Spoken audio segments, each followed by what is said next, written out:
Hello and welcome to another episode of Hollywood Wargaming unit reviews for Bolt Action. And today we are going to be looking at the top 10 vehicles for the Japanese faction. And I think for the time being, this is going to be our last top 10 vehicles video, as it will be bringing the major 5 factions for Bolt Action to a close. And from this point on, with a few exceptions, such as the Kingdom of Italy, most nations aren't really going to have a good amount of tank options. And a lot of those that would are going to have a lot of borrowed vehicles from other superpowers, such as with the Finnish or the Hungarians. And I'll be honest, even the Japanese are stretching it a little bit thin on this list. But they definitely have some notable vehicles worth mentioning, and I think there's definitely enough interest in the Japanese faction out there to put out this video.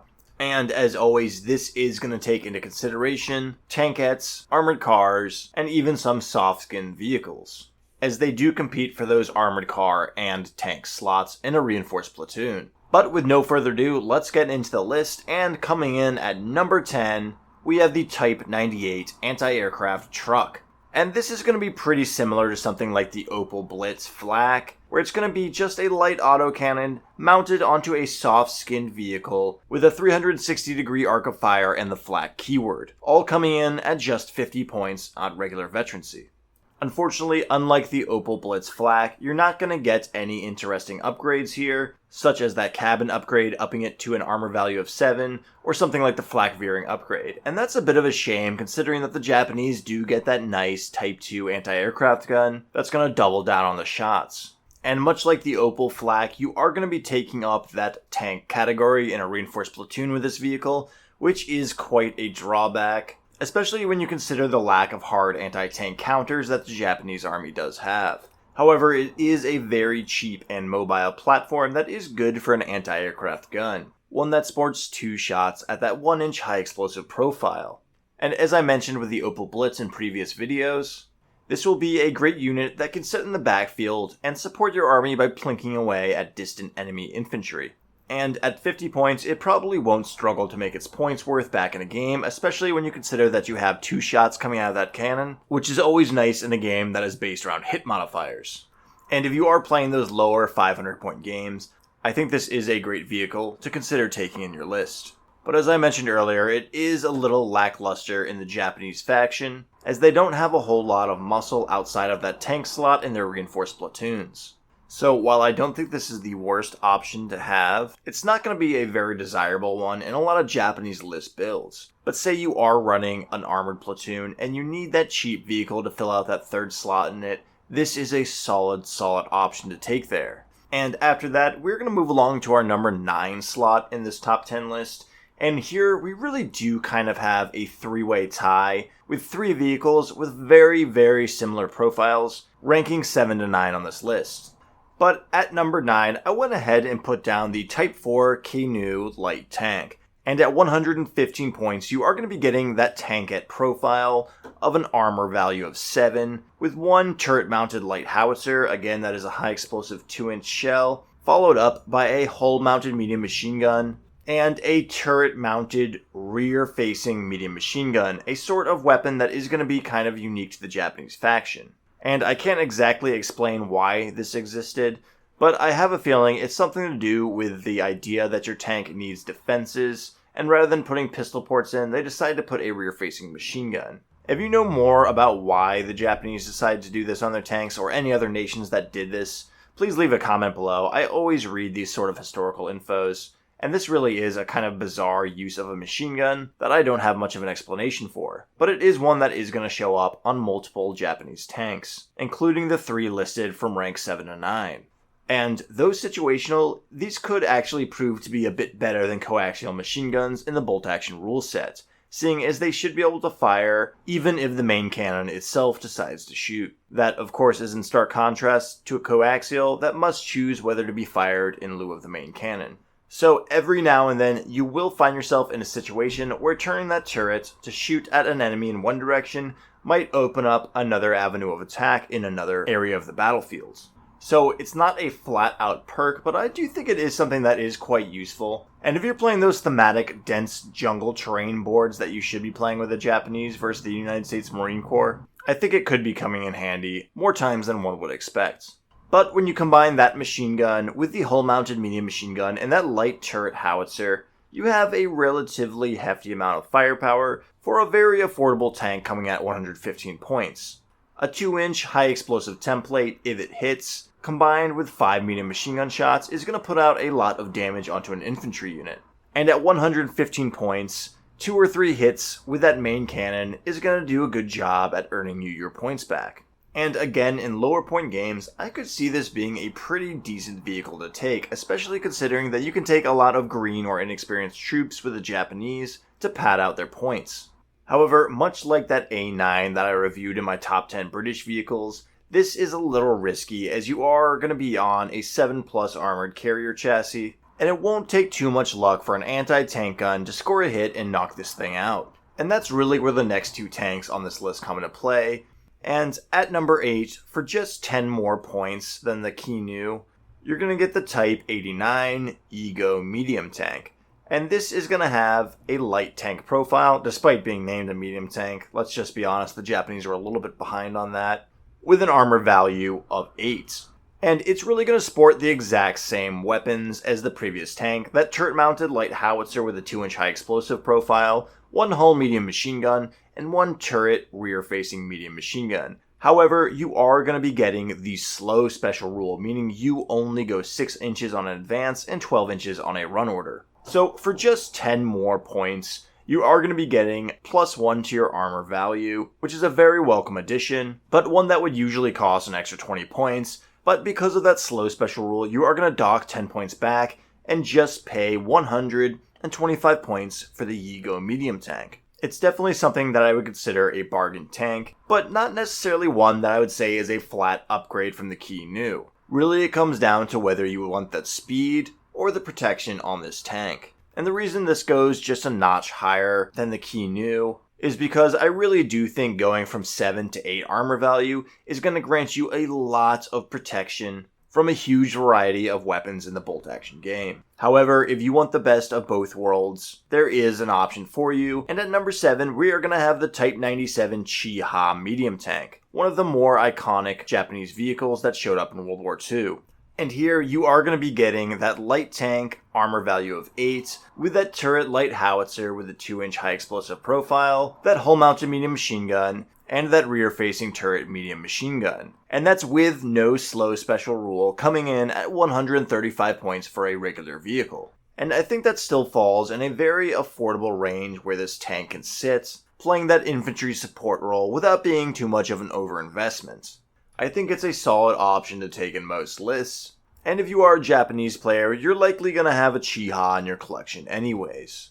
And the previous 2 entries, of course, are going to be the YIGO, which is going to give you the special slow rule for -10 points, or that Type 4 that's going to be reduced in armor value from 8 down to 7 for -20 points from here. Both are viable if you're really trying to squeeze this tank on your list and just don't have the points to spare. But I think jumping up from 20 or 10 points to up that armor or increase your movement speed is definitely worth it. And if you do have a Chiha model but want to run it as a Kinu or YIGO, just let your opponent know beforehand, and I'm sure they would have no problem proxying it as something like a YIGO with the justification that it has some sort of engine problem, or a Kinu saying it was more of a prototype variant with weaker armor.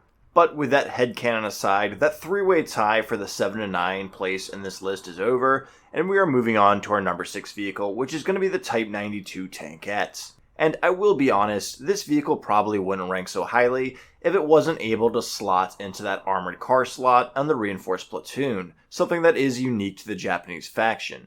And at just 90 points here, you are going to be getting a Tankette with an armor value of 7, sporting a turret-mounted medium machine gun, and 1 hull-mounted heavy machine gun. A very unique style of armaments, all topped off with the Recce special rule. So here you're getting a pretty versatile and kind of hostile little hornet of a vehicle that you can put in that armored car slot of your platoon. It's something that's going to feel very at home, targeting veteran infantry and soft-skin vehicles that are pushing up on your front lines. And should it come into contact with something more burly like an enemy tank, it has the Recce rule that's going to help it stay alive a little bit longer and further justify the points you invest in it. And while I'm not really a fan of heavy machine guns, At 90 points, having an HMG and a medium machine gun is a pretty good combination here. One that is going to allow you to put the hurt on other 7+ armored carriers, and really turn this vehicle into a menace against things like trucks or other soft-skinned vehicles. So, because of that, I think the Type 92 Tankette is a fine addition to have in your collection,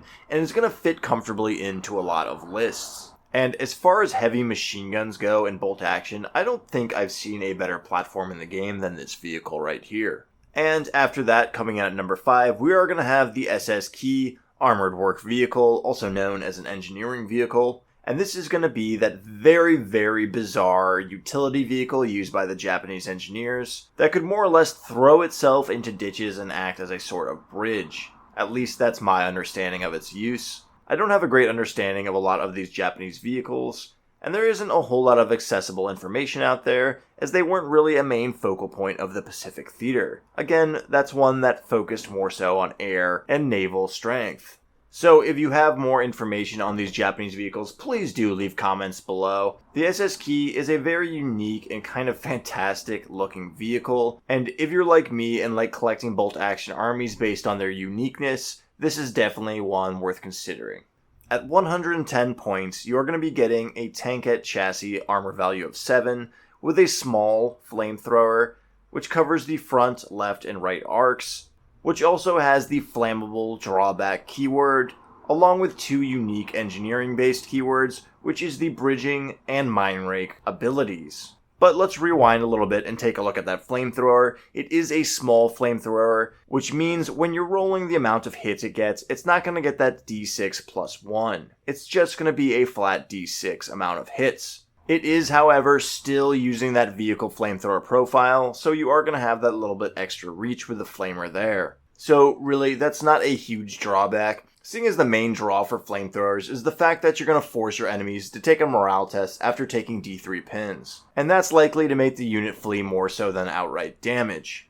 But after that, we are going to have the flammable keyword, which is a pretty big drawback that you see come up on a lot of the flamethrower tanks in this game. That is going to put on more pins when your vehicle's hit and receives that on fire damage status, meaning it's more likely to go up in flames. Something that's definitely worth noting when you take into consideration the fact that superficial hits definitely have a chance of setting you on fire. However, at 110 points, this vehicle is pretty cheap, and it's a drawback I'm willing to overlook. And the appeal for this vehicle only goes up from here when you look at the 2 other engineering-based special rules that go alongside it. The first of which is the mine rake, allowing it to clear minefields on a roll of 4+, despite it only having a damage value of 7. And although this is an extremely situational perk, and not a guaranteed one at that, it's welcome overall.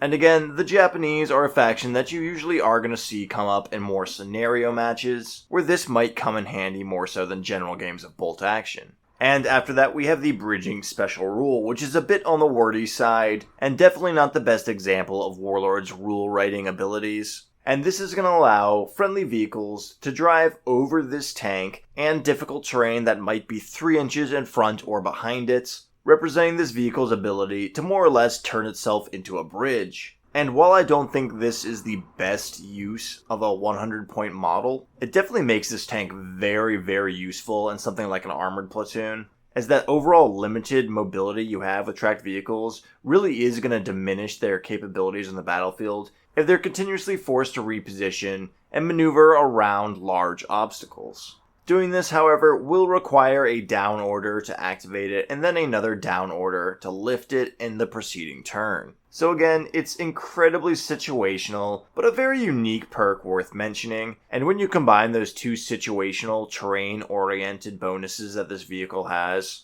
it kind of layers on the overall utility as a cheap vehicle that can navigate around the battlefield and help other units do so also. On top of all that, it's also just a relatively inexpensive vehicle flamethrower chassis that's likely going to make its points back the second it comes into contact with an enemy infantry unit. Definitely a vehicle that probably wouldn't frequently find its way into my list building, but an absolute wild card to throw in there, and one that's going to really benefit you if you play a lot of terrain-heavy scenarios.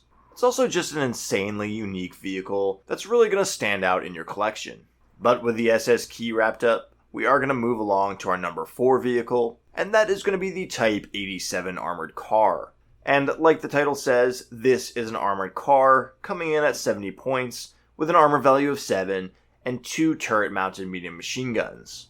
Now, as you all know, I'm a big fan of wheeled vehicles in bolt action. They are much more maneuverable than tracked vehicles, which makes them much more forgiving to use, and allows them to relocate and help earn their points back rather than get bogged down on one end of the board that doesn't have sufficient targets. So being a wheeled vehicle is definitely a perk here. I'm also always a big fan of that 2x machine gun turret, as you're going to get a hefty amount of firepower at longer range than a regular infantry squad would, on a chassis that's invulnerable to small arms firepower, for usually around half the points. It's what I like to call an infantry supplement unit, one that's going to feel right at home in most reinforced platoons. And from a collector's standpoint, if you have that Type 92 tankette and this Type 87 armored car in your collection, I think you'll have a good time filling out that armored car slot in most of the list you build. Both are very viable options, but I would opt out for the mobility over the firepower of the tankettes. Though I will admit Recce is quite useful if you know how to use it properly. But now we're getting into the top 3 of this list, and at number 3 we have the Type 3 Chinu medium tank. And this is going to be a sort of discount variation on that medium main battle tank such as the Panzer III, Sherman, or T-34. And at 190 points, you are going to be getting that medium tank armor value of 9, with a medium anti-tank gun in the turret with a penetration value of 5, and 1 hull-mounted medium machine gun. And as I'm sure many of you astute players have noticed, this is missing that coaxial machine gun, which is going to save you 5 points on the overall cost. Not exactly a major bargain, but the coaxial does sort of seem like a take it or leave it kind of weapon. And for every game that made you wish that you did have one, I'm sure you'll play a game where you won't care if you don't have one at all. Its absence isn't a big deal, as it would be on a vehicle like the Panzer III that can use that buzzsaw special rule. But you're also not getting a perk like you would on the Sherman of that 75mm high explosive profile. So I'll leave it up to your discretion as to whether those 5 points are worth it or not. And really, compared to most of those other workhorse medium tanks that you see, the Japanese Type 3 isn't going to get much utility as there isn't any national characteristics, such as buzzsaw or gyro stabilizers that benefit it, and there's not any overlapping units such as tank riders that add some more utility to it. And that's why this medium tank ranks just a bit lower at the number 3 slot in this list. But at number 2, we are going to have the Type 4 Horo Assault Gun. And at 155 points, you are going to be getting an open-topped armored carrier with an armor value of 7, sporting a forward-facing heavy howitzer with that very, very potent 4-inch high-explosive profile. And this is more or less just a heavy howitzer strapped onto that armored vehicle chassis. And while I do love that heavy howitzer, I will say that it's a little bit fragile to be putting it on that light of an open-top chassis. And you really are going to need to play this one from the backfield in making use of that optimal howitzer range. Enemy small arms units will be able to put pins on this, and enemy anti-tank weapons are going to open this vehicle up pretty easily. So you need to play to your strength and keep your distance. That being said, at 155 points for an armored vehicle, it is a pretty fantastic way to squeeze that heavy howitzer into your list, and I think it is going to be more durable than just taking it as a stationary artillery piece. And in a 1,000 point game, this is going to have no issues at all making its points back, and if you position this thing properly, it's easily going to be the MVP in your army. All that considered, it is again the definition of a glass cannon. But I am not exaggerating when I say that the heavy howitzer profile is the best weapon in bolt action. And that's why the Horo ranks in at number 2. And lastly on the list, at number 1, we are going to have the Type 97 Chiha Kai medium tank. And this is going to be the upgrade version of that Type 97 Chiha.